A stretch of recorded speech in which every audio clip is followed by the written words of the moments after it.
Bismillahirrahmanirrahim. Assalamualaikum warahmatullahi wabarakatuh. Alhamdulillahi rabbil alamin. Wassalatu wassalamu ala ashrafil anbiya'i wal mursalin wa ala alihi wa ashabihi ajma'in. Allahumma salli ala sayyidina Muhammad wa ala ali sayyidina Muhammad. Amma ba'd. Alhamdulillah, kita panjatkan kesyukuran kepada Allah Subhanahu wa taala. Dengan limpah dan rahmat Allah, kita diberikan rezeki oleh Allah untuk solat fardu maghrib berjamaah. Dan sebagai tanda syukur kepada rezeki yang Allah kurniakan, kita mengorbankan waktu duduk di dalam majlis ilmu, beriktikaf. Nawaitu i'tikaf fi hadzal masjid sunnatan lillahi ta'ala, untuk mengaut segala rahmat Allah Subhanahu wa ta'ala di dalam masjid ini, bukan untuk melakukan perkara-perkara yang lara, yang tidak bermanfaat, bahkan untuk mengaut semaksimum yang mungkin rahmat Allah di dalam ruang solat ini. Seperti mana ketika kita masuk ke dalam masjid, kita minta kepada Allah Subhanahu wa taala, Allahumma aftah li abwaab rahmatik. Ya Allah, ya Tuhanku, bukakanlah bagi saya ini, ya Allah, pintu-pintu rahmat. Buatlah perkara-perkara yang dapat memudahkan rahmat masuk ke dalam hati ini, insya-Allah, untuk memberkati majlis kita pada pagi ini.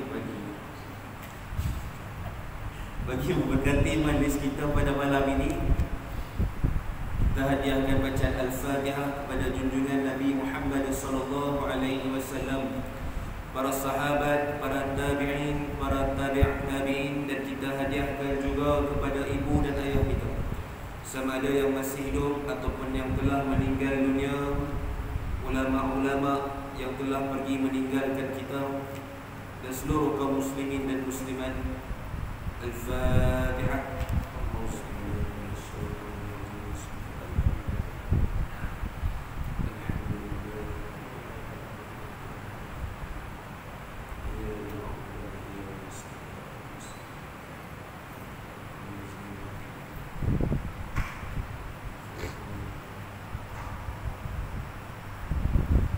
Kaifa halukum?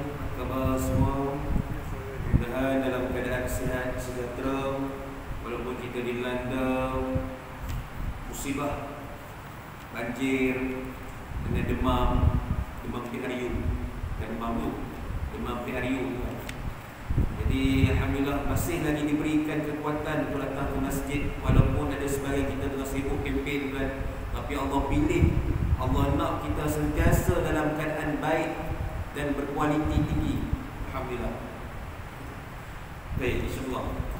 Jadi pada malam ni kita teruskan pengajian majlis ilmu taman-taman syurga kita dalam kitab At-Tibyan fil Adab Hamalatil Quran, panduan berinteraksi dengan kalam Allah Subhanahu wa taala. Baik. Pada tajuk memperindahkan suara, qala al-musannifu rahimahullah, sunat memperindahkan suara pada waktu membaca Al-Quran. Kita sebagai penggemar Al-Quran yang menjadikan Al-Quran sebagai hiburan, betul tak tuan-tuan? Tuan-tuan jadikan Al-Quran sebagai hiburan ke sebagai bacaan ritual ke, ataupun sebagai bacaan waktu lapang? Kalau sayang kepada Nabi SAW, kalau cintakan Nabi, tanda kita rindukan Nabi SAW, maka wajib ikut Nabi. Nabi menjadikan Al-Quranul Karim sebagai hiburan. Macam anak muda sekarang lah, hiburannya TikTok, Instagram, Facebook, itu hiburan. Tetapi Nabi jadikan Al-Quran Al-Karim sebagai hiburan, sehingga mana Nabi SAW pernah mengalami kemurungan ketika mana Nabi SAW tidak menerima wahyu Al-Quran selama 4 bulan. Bayangkan, 4 bulan baginda Rasul SAW diuji Allah, tidak langsung menerima Al-Quran. Sedih teramat sangat baginda Rasul SAW. Dan turunlah surah Ad-Duha, surah yang ke-93. Itulah surah yang mengembalikan kekuatan baginda Nabi SAW. Tanda Nabi tidak pernah Allah tinggalkan. Begitu juga kita, tuan-tuan, Allah tidak langsung pernah meninggalkan kita. Kita yang meninggalkan Allah. Allah tidak pernah langsung tidak menyakiti kita. Kita yang tak ingat Allah. Allah ingat kita. Yang mana Allah sebut dalam surah Al-Baqarah, surah yang kedua, ayat yang ke-152. Bismillahirrahmanirrahim. Fazkuruni azkurukum. Maka ingatlah kamu kepada Allah, nescaya Allah akan ingat kembali kepada kamu. Nak hidup kita bahagia dunia akhirat, sentiasalah ingat Allah. Walaupun dalam keadaan sarra, dalam keadaan senang lenang, ingat Allah, jangan lupa Allah. Walaupun kita diuji dengan kemewahan, dengan kekayaan, dengan harta yang melimpah-limpah, ingat Allah adalah suatu keutamaan. Wa darra, dan ketika mana kita diuji Allah ketika musibah, lebih-lebih lagi lah kita kena ingat kepada Allah Subhanahu wa ta'ala. Maka kata ulama, maka memperindahkan suara ketika membaca Al-Quran yang menjadi hiburan kepada kita. Kemudian para ulama salaf, ulama yang terdahulu dan ulama khalaf, ulama yang terkemudian daripada sahabat dan tabi'in serta para ulama Ansar, yakni Baghdad, Basrah dan Madinah, dan imam-imam muslimin sependapat bahawa sunat memperindahkan suara ketika membaca Al-Quran. Maka tuan-tuan, puan-puan, buaya sekalian, ketika mana melantunkan bacaan Al-Quran, ketika mana Allah memberikan puan-puan rezeki baca Quran, dan inilah rezeki yang paling agung yang Allah kurniakan. Warzuqna tilawatahu laylan wa atrafan nahara. Yang kita minta kepada Allah selesai tamat khatam Al-Quran, warzuqna, rezekikanlah kami, warzuqna tilawatahu, membaca Al-Quran siang dan malam, sepanjang siang dan malam. Waj'alna hujjatan ya rabbal alamin, dan jadikanlah Al-Quran sebagai hujah kami, sebagai peneman kami, sebagai peguam bela kami di dalam barzakh dan sepanjang perjalanan menuju ke mahsyar kelak. Qala Rasulullah sallallahu alaihi wasallam, laisa minna man lam yataghanna bil Quran. Nabi kata, tidaklah termasuk di kalangan kami yang tidak memperindahkan, mempercantikkan, memperelokkan bacaan Al-Quran Karim. Maka perindahkan, tuan-tuan. Ya, mungkin di kalangan kita ni ada yang semula jadi suara dia sedap, merdu kan. Tapi sebenarnya semua kita ni, apabila Allah berikan kepadanya rezeki membaca Al-Quran, semua suara ni merdu. Merdu ni bukan terletak kepada lengkoknya, pada sedap suara jantan ke, suara lembut halus, apa tu, vokal dan sebagainya. Yang dikatakan indahnya suara itu apabila dia membaca Al-Quran dengan sebaik yang mungkin, dengan seindah yang mungkin, sekadar kemampuan dia, akan menimbulkan getaran pada jiwa. Itu yang sebenarnya. Kadang kita ni baca Quran, dah berlagu berlenggok kan, tapi faham ke tak? Faham tak? Itu isunya. Sedar dah, tapi faham ke tidak? Soalan dia, faham tidak? Itu yang kita nak bagi tahu. Yang dikatakan memperindahkan suara itu bukan sekadar mempercantikkan alunan suara, bahkan memberikan getaran, mengguncangkan hati sehingga mampu mengalirkan air mata kerana faham tentang apa yang Allah nak sampaikan. Itu yang matlamat kita. Baca Quran tu biarlah kita faham. Sebab ini bukannya ayat surat khabar ke majalah novel. Tak, ini kalam Allah, kalam Tuhan sekalian alam. Kalau kita tak boleh nak faham, tuan-tuan, menjadi suatu kerugian. Andai kita dapat memahami dengan baik, secara automatically Allah akan kurniakan kepada kita semua kemuliaan yang teramat sangat, tanpa perlu kita meraihnya. Sekarang ni orang nak meraih kemuliaan, dia kena kempen, tuan-tuan. Kan nak menang kena kempen, banyak modal. Saya tanya kawan saya yang nak tanding kan, bukannya RM1, RM2, RM3 nak tanding, mencecah RM500 juta nak bertanding sebagai wakil rakyat ni. Bukan sikit modal dia. Nak meraih kemuliaan yang dikatakan kemuliaan, populariti, kemasyhuran tu memerlukan modal. Bukannya RM1,000, RM2,000, RM3,000, mencecah ribuan ringgit, ratusan ringgit, kadang-kadang ratusan ribu ringgit. Kita dah berkawan dengan ramai orang, tahulah politik ni macam mana permainan dia. Kita tengok, tahniahlah dapat tanding, bukan modal kan. Upah pasang tu semua memerlukan modal. Semua memerlukan modal. Itu kita nak meraih kemuliaan dunia yang tipu-tipu, dunia yang sementara ni. Nak dapat kemuliaan, gitulah modal dia, gitulah nilai. Kena keluarkan modal. Nak dapatkan kemuliaan, kemasyhuran dunia yang sementara tu, mata'ul ghurur, keseronokan yang menipu daya tu, memerlukan modal yang cukup tinggi. Sebentar orang isap dadah, modal banyak tu. Dia nak dapat keseronokan di dalam dunia yang fana ni, memerlukan modal yang tinggi. Orang beli wig tu kan, mahal kan. Bukannya RM10 ni, bukannya RM2, RM3, ni memang mahal nilai dia. Tetapi Al-Quran yang percuma di masjid, dia akan menjadi satu cagaran di akhirat kelak, akan mendapat syurga yang begitu mahal. Di dalam dunia, kita tidak memerlukan modal yang tinggi untuk mengaut syurga yang begitu mahal. Dalam hadis Nabi SAW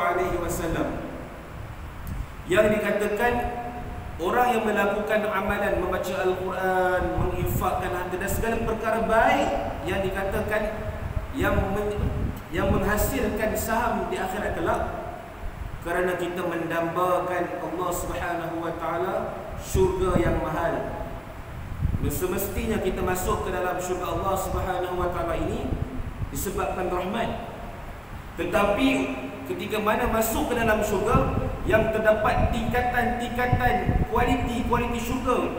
Ada syurga yang paling tinggi, ada syurga yang paling bawah. Itu memerlukan amal.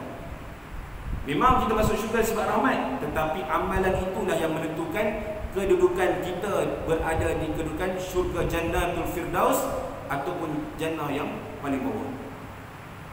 Itu pentingnya amal. Kerana syurga itu sangat-sangat mahal. Terkadang kita selalu bersenang-senang dan melakukan maksiat. Kita mudah untuk melupakan Allah Subhanahu wa taala, lupa untuk melakukan ketaatan kepada Allah. Tetapi kita suka sangat mengharapkan syurga yang paling tinggi. Sedangkan kita buat maksiat kepada Allah, tetapi kita mengharapkan syurga yang paling tinggi. Sedangkan tuan-tuan sekalian, kita solat, tuan-tuan, apa matlamat dia? Yang kita baca dalam surah Al-Fatihah, Iyyaka na'budu wa iyyaka nasta'in. Hanyalah kepadamu ya Allah kami meminta pertolongan. Hanyalah kepadamu ya Allah kami sembah. Dan hanyalah kepadamu ya Allah kami meminta pertolongan.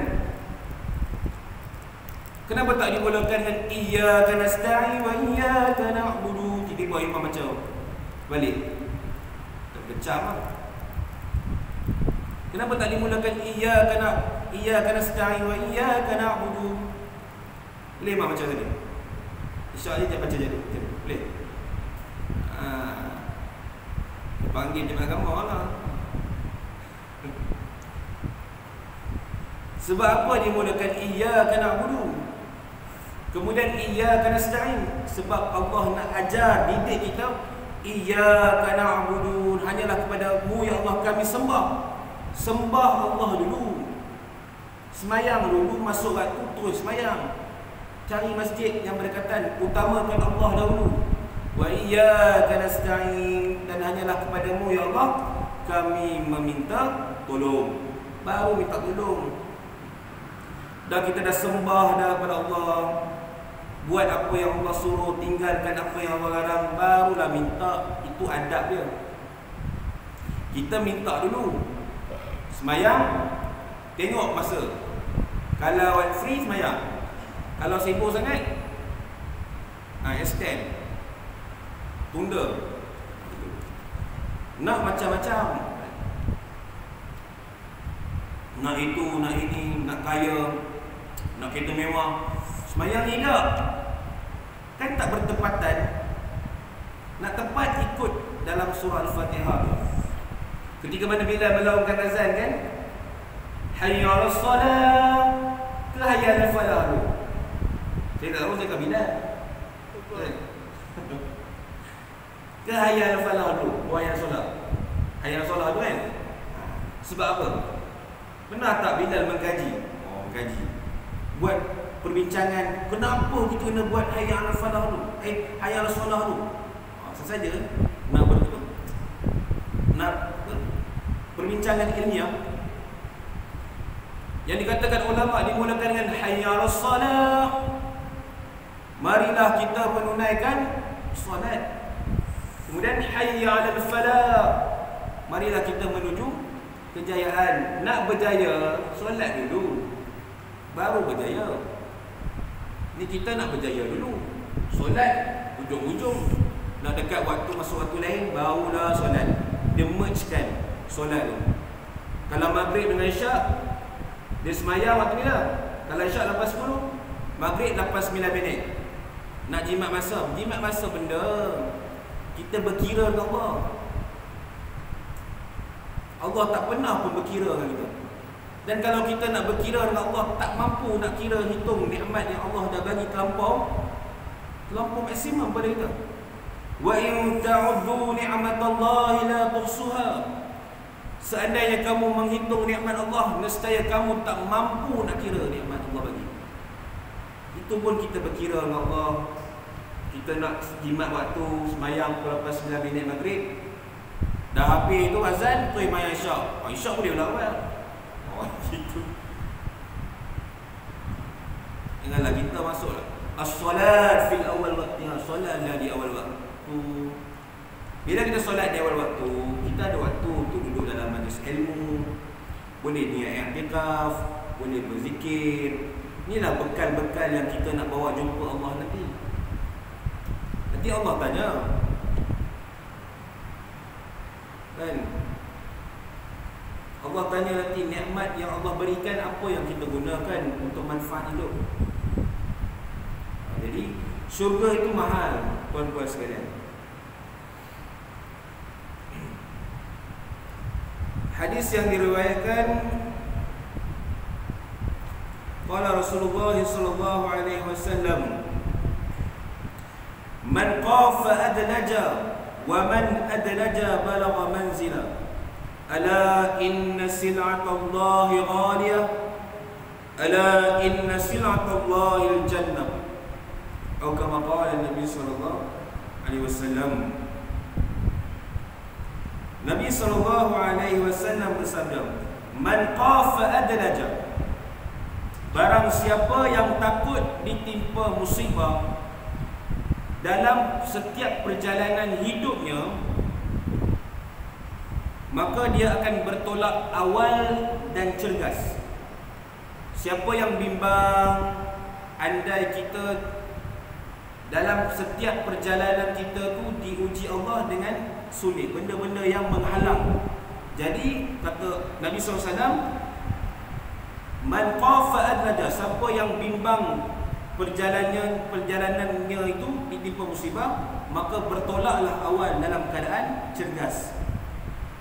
Buatlah setiap amalan itu di awal waktu. Kita mempercepatkan amalan itu, bukan menangguh-nangguhkan setiap amalan. Bimbang terdapat masalah dalam perjalanan kita. Wa man adlaja balagha manzila, barang siapa yang bertolak awal, dia bertolak dengan kadar cergas, dia bersemangat untuk melakukan amal di awal pagi, di awal kehidupan dia tu, dia sangat-sangat cergas untuk menambah, mengaut segala keuntungan akhirat, nescaya dia akan sampai ke destinasi yang dia nak tuju. Maka dia dah buat persiapan awal. Tuan-puan sekalian, kematian kita ni kita tak dapat jangka bila. Boleh jadi ketika solat nanti, boleh jadi ketika mana kita keluar nanti, boleh jadi ketika mana kita sedang nak mengundi lagi. Tak tahu bila kematian kita menjemput kita. Sebab itu kita kena bersedia dalam keadaan tidak bersedia. Bersedia dalam keadaan tidak bersedia. Macam mana tu? Kita memang tak sedia nak mati. Kita dah bersedia lah. Kita dah bersedia. Mulut kata dah, hati belum. Kita ni umat akhir zaman yang termasuk, yang majoriti yang termasuk dalam hubbud dunia wa karahiyatul maut, cintakan dunia dan takut mati. Betul tak? Betul juga. Kadang-kadang pergi masjid alhamdulillah, tapi kita nak dunia tu juga. Kita nak itu, kita nak beli ni, teringin kan. Kan dulu tak boleh nak beli, sekarang ni dah ada duit sikit, ada pencen sikit, nak belilah itu, ini, nak repair rumah. Kan? Tak ada masalah. Tapi kena bersedia. Dalam kita nak merasai nikmat dunia tu, kita kena mengutamakan akhirat sebagai bekal kita. Sebab Allah dah pesan, dah peringat kepada kita, sebaik-baik bekal itu apa dia?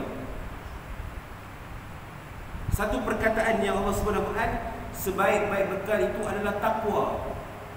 Dalam surah Al-Baqarah, surah yang kedua, ayat yang ke-197.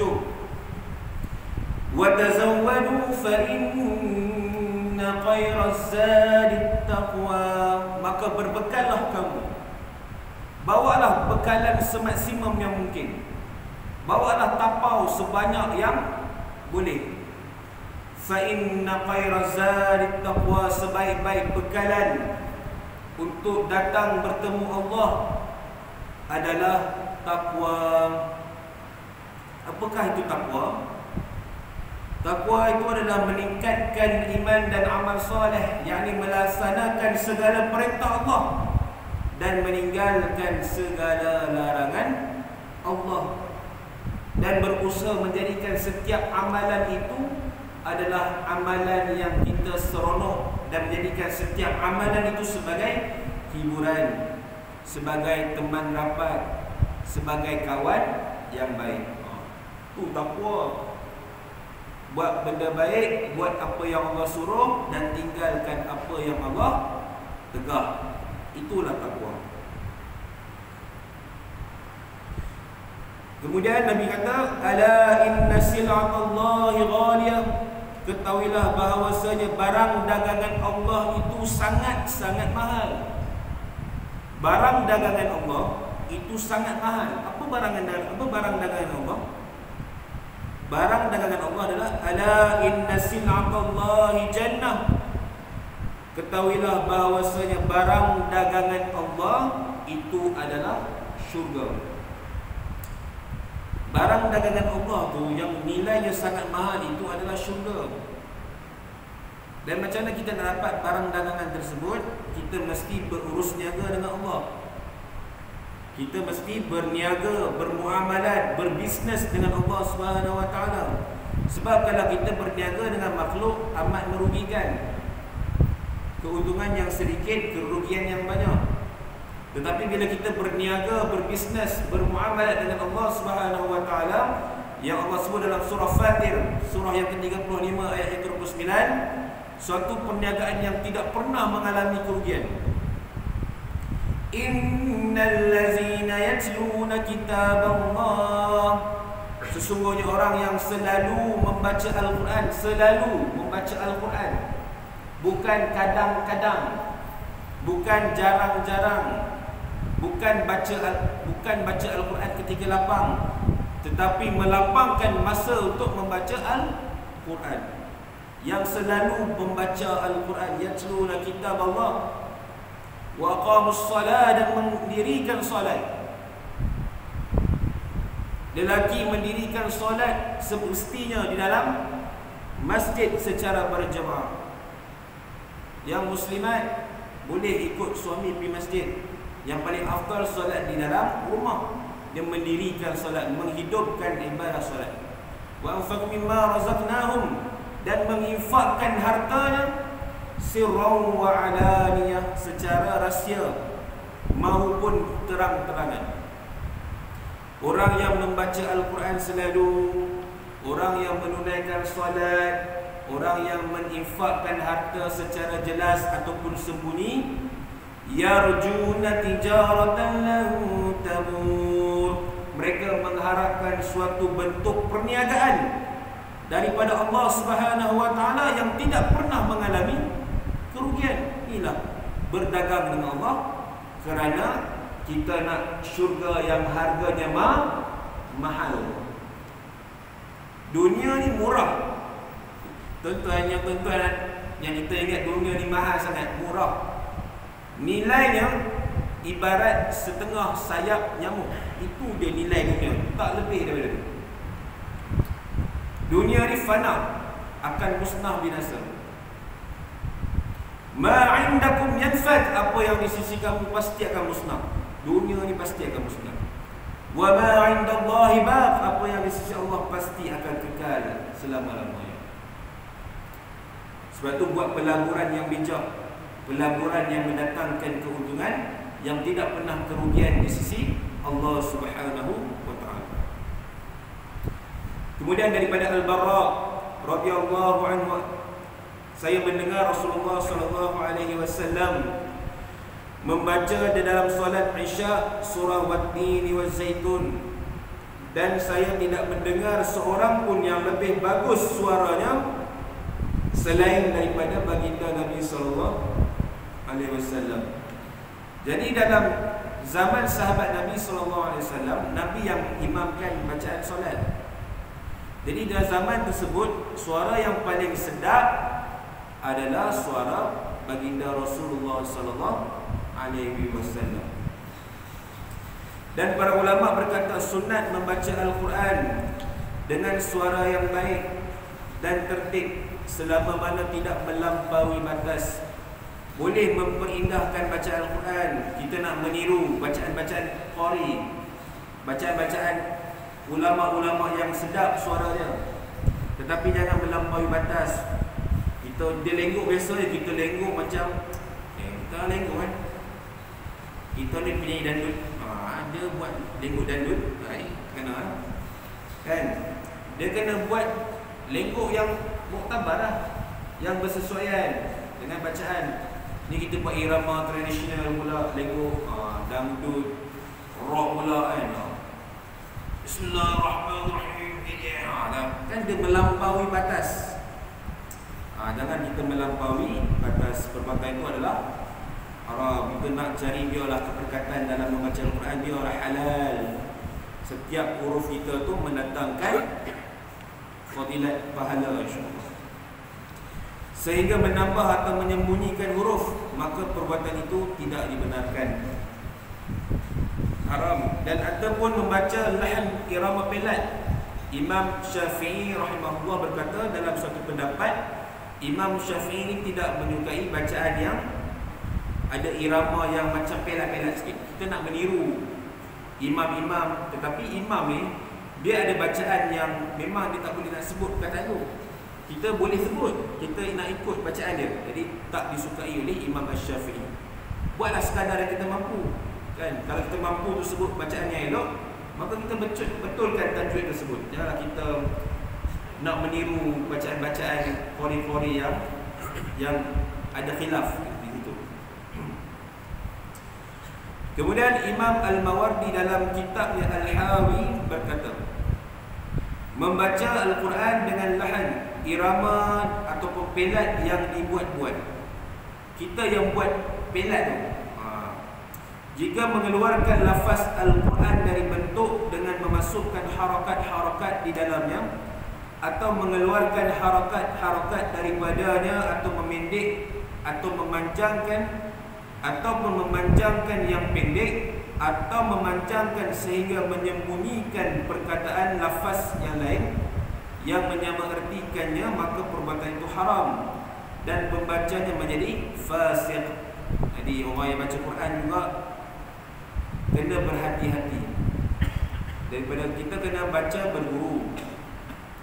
Sebab tu termasuk dalam golongan orang yang mulia di sisi Allah Subhanahu wa taala. Kata Sayyidina Utsman bin Affan radhiyallahu anhu, qala Rasulullah sallallahu alaihi wasallam, khairukum man ta'allama al-Qur'ana wa 'allamahu. Sebaik-baik di kalangan kamu adalah yang mengaji Al-Quran, yang mempelajari ilmu Al-Quran, wa 'allamahu, dan orang yang mengajarkan Al-Quran. Kita dapatkan guru-guru yang mahir dalam Al-Quran, kita bertadarus dengannya, kita bertalaki, kita menuntut semaksimal mungkin ilmu yang Allah bagi kepada dia. Maka itu antara penyelesaian kita untuk mendapat rahmat Allah Subhanahu wa taala.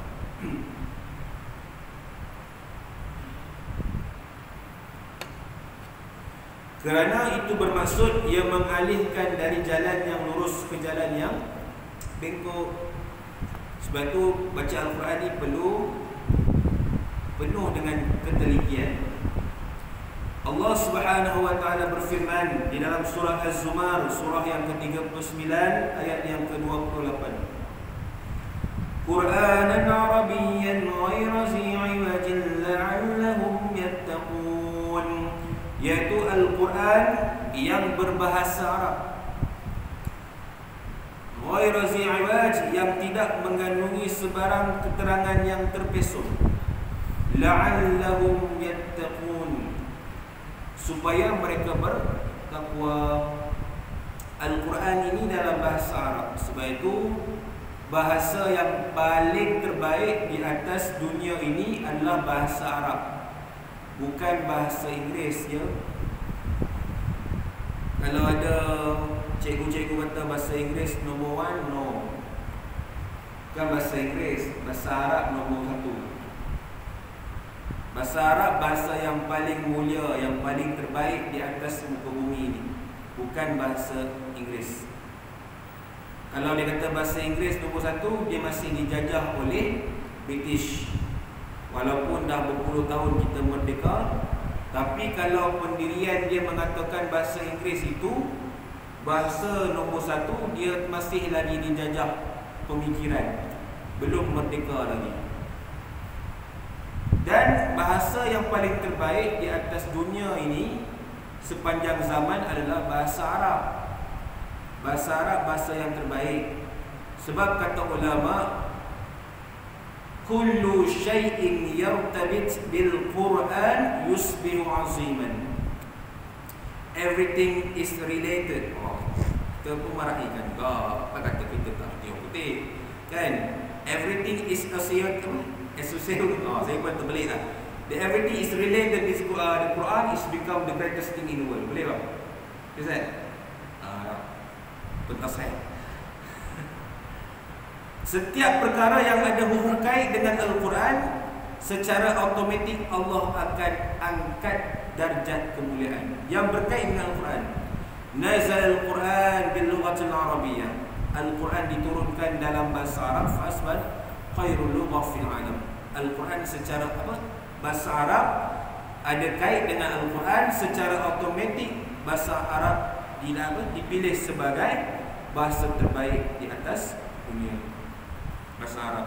Lepas itu dalil mengatakan Al-Quran ini dalam bahasa Arab ada kemuliaan. Dan ilmuwan Arab dan ilmuwan Inggeris pernah berdebat berkenaan dengan isu bahasa ni. Dia kata apa? Orang Inggeris yang taksub dengan Inggeris, kan, ajar anak pun kecil-kecil dah pandai cakap orang putih, pandai cakap Inggeris, kan. Itu menjadi satu kebanggaan bagi setengah keluarga, betul tak? Sekarang ni lah, tengok artis kan, what are you doing? Hey, come here. Eat. Tu budak lagi kan, baru setahun. Kita ni jenuh lah belajar Inggeris, tak tepu kan. Saya kat tu, tapi sekarang tak mahir Inggeris. Ulama kata apa? Yang mengagungkan bahasa Inggeris, dia kata dia berdebat dalam bahasa Arab. Ni hebat orang Inggeris ni, dia bahasa Arab pun dia handal. Dia berdebat dalam bahasa Arab, dia kata pun miskin man lam ya'rif al-lughat al-injiliziyah qad yuwajihu as-su'ubati fil kalamin nas. Dia kata miskin ni apa? Kesian sangat-sangat bagi siapa yang tak menguasai bahasa Arab, bahasa Inggeris.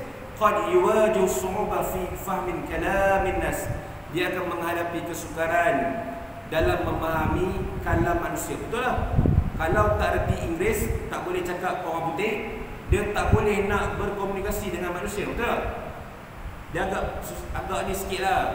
Kan kita nak pergi bercuti, nak pergi overseas kan, pergi Eropah, travel. Kalau tak reti cakap orang putih tu agak kena scam lah kan. Betul tak? Kena cakap juga kadang-kadang. You, I, you, how are you? Kan? How are you? Kan? Tanya dia ni benda-benda asal lah. Tapi orang yang mengangkat bahasa Arab sebagai bahasa yang terbaik, dia kata apa? Miskinan man lam ya'rif al-lughat al-arabiyyah. Lagi sedih bagi orang yang tak mampu berbahasa Arab, tak mahir berbahasa Arab. Qad yuwajihu as-su'ubah fi fahmin kalam rabbun nas. Dia menghadapi kesulitan untuk memahami kalam Tuhan yang menciptakan manusia. Kalau bahasa Inggeris, dia menghadapi masalah untuk faham bahasa manusia. Tapi kalau dia tak mahir dalam bahasa Arab, dia mengalami masalah untuk berkomunikasi bahasa Tuhan yang menciptakan manusia. Mana lebih hebat? Bahasa manusia ataupun bahasa Tuhan yang menciptakan manusia? Semestinya bahasa Tuhan yang menciptakan manusia, iaitu bahasa Arab. Sebab tu kita kena promosi bahasa Arab. Daripada kecil dah ajar cakap bahasa Arab supaya mudah untuk memahami bacaan-bacaan di dalam solat. Barulah menimbulkan kekhusyukan, kan, barulah hadirnya baca Al-Quran secara khusyuk, kemudian memberikan getaran dalam jiwa ni. Sebab tu Allah berfirman, nak baca dengan indah dan menghadirkan getaran dalam jiwa. Allah berfirman dalam surah Al-Anfal, surah ke-8 ayat yang kedua, innamal mu'minuna allazina iza zukirallahu wajilat qulubuhum wa iza tuliyat alaihim ayatuhu zadatuhum imana wa ala rabbihim yatawakkalun. Sesungguhnya orang yang beriman, yaitu orang yang disebutkan nama Allah, wajilat qulubuhum, akan bergoncang hatinya. Bila sebut nama Allah, bila zikrullah, akan bergetar hatinya. Wa iza tuliyat alaihim zadatuhum imana, dan bila dibacakan Al-Quran, maka bertambahlah iman. Wa ala rabbihim yatawakkalun, dan hanyalah kepada Allah kita berserah. Wallahu a'lam. Saya cukupkan itu je lah malam ni. Dah bunyi lah waktu azan. Qala Rasulullah sallallahu alaihi wasallam an Abi Hurairah radhiyallahu anhu qala qala Rasulullah sallallahu alaihi wasallam man salaka tariqan yaltamisu fihi 'ilma sahalallahu lahu bihi tariqan ila al-jannah. Barang siapa yang menempuh jalan itu jalan tuntut ilmu, Allah akan mudahkan jalan baginya masuk ke dalam syurga, mudah-mudahan insya-Allah. Bismillahirrahmanirrahim. Alhamdulillahirabbil alamin. Wassalatu wassalamu ala asyrafil anbiya'i wal mursalin wa ala alihi wa ashabihi ajmain. Allahumma ighfir lana dhunubana wa liwalidina warhamhum kama rabbawna shighara. اللهم إنا نسألك علما نافعا ورزقا حلالا طيبا وعملا متقبلا وشفاء كل داء. سبحانك الله وبحمدك أشهد أن لا إله إلا أنت أستغفرك وأتوب إليك. والعصر إن الإنسان لفي خسر إلا الذين آمنوا وعملوا الصالحات وتواصوا بالحق وتواصوا بالصبر. شكرا لكم على حسن استماعكم وانتباهكم وبارك الله فيكم. السلام عليكم ورحمة الله وبركاته.